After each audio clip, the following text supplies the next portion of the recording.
rear differential teardown on this 67 Camaro from Mark Hill.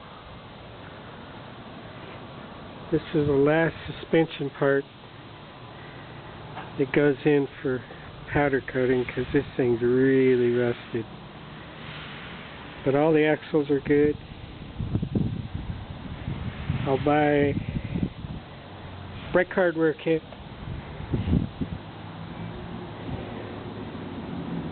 And I'll also get a pair of drums because this drum is broke.